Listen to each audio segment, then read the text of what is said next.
take. Yeah. Thank you. Assalamu alaikum again.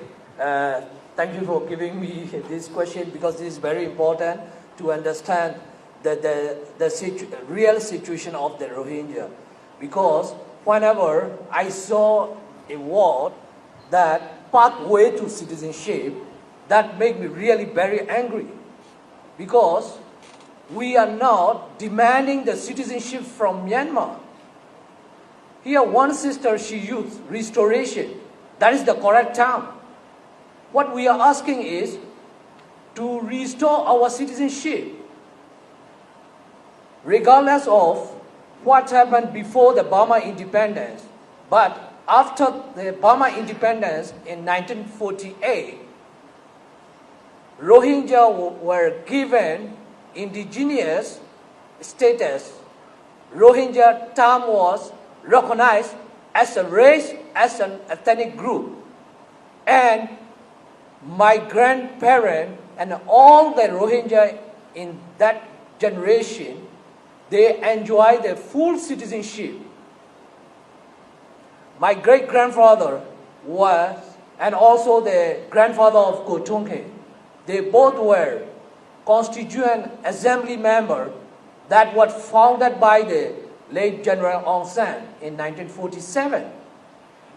And after independence of Burma, many Rohingya were elected. We had the full voting right. And there were a lot of evidence that cannot deny. But now, when you ask Myanmar pathway to citizenship, it is like this is due to your lack of knowledge about the Rohingya. So, now, at least 130,000 are confined into the so-called IDP camp, internally displaced camp. I will not call IDP. I will not use the term IDP because I live in Europe.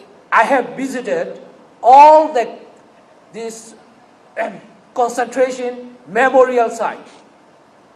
And also, German official that I met in 2018, after visiting those so-called IDP camp, they said this is exactly like the concentration camp. There is no gas chamber, but still these people are concentrated into this camp. They don't have any livelihood opportunity. They don't have access to the education, very limited access to the health care. And how many pregnant women were given the injection at the Sitwe General Hospital and they were killed? If you do the research, you will find. That is why a brother called them the neo-Nazi. This is what exactly happened. And the question is that resettlement of the internally displaced or whatever you call a refugee inside the country, that will really encourage here all my brothers and sisters to go back. Because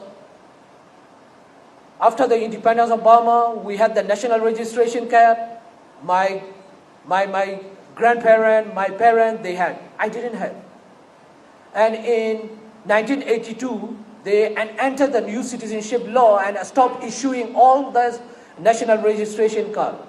Prior to that, in 1974, the Lwin government launched an operation called Jasmine, in English, in Burmese Sabe operation.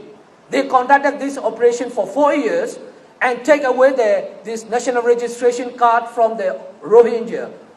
And at the checkpoint, wherever they saw the Rohingya, they just take away all the card. They conducted this for 4 years, and in 1978, they launched the Nagame or the King Dragon operation. First massive wave of violence like the 2017. 250,000 had to flee to Bangladesh. Since at the time, Bangladesh gave a lot of pressure to the Lwin. Then, a few months later, they were repatriated as Rohingya. Still, we have a lot of documents that issue from the Ministry of Home and Religious Affairs. They were driven off from the country as an illegal Bengali, but were taken as a Rohingya. We are off the document. And 1982, that is why they entered the new citizenship law and make us stateless within our country. So, I will short my note because I don't want to take a lot of time. So these people, all the Rohingya people in Arakan or the Rakhine state, they don't have any kind of document that will prove their citizenship. And now they give the NBC pressure the people to take the national verification card.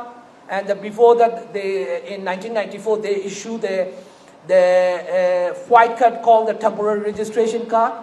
And the very Burmese media made a lot of propaganda that in 2010, the military proxy party, USDP, want to get the vote from the Rohingya. That is why they issued this white card. You know, actually, first issue was in 1994, August 17. So there are a lot of things. If I tell you, you know, it will take a lot of time. So let me get back to the point.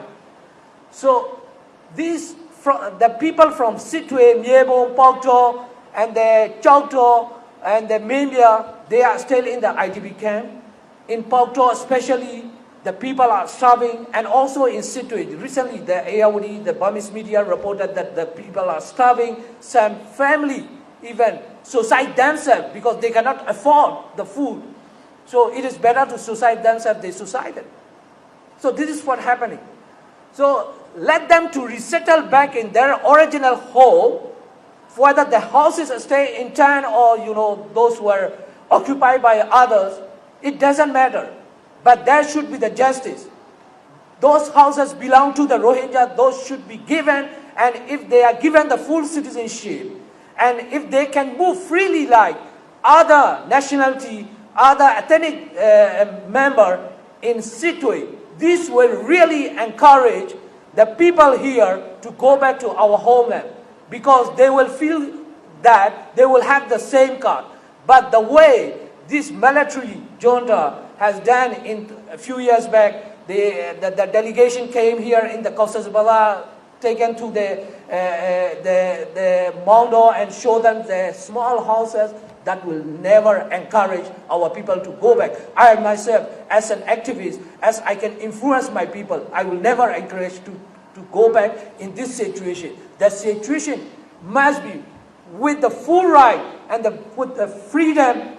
There is the guarantee that they will not be subject to this violence again. Then this will really encourage the people. Thank you.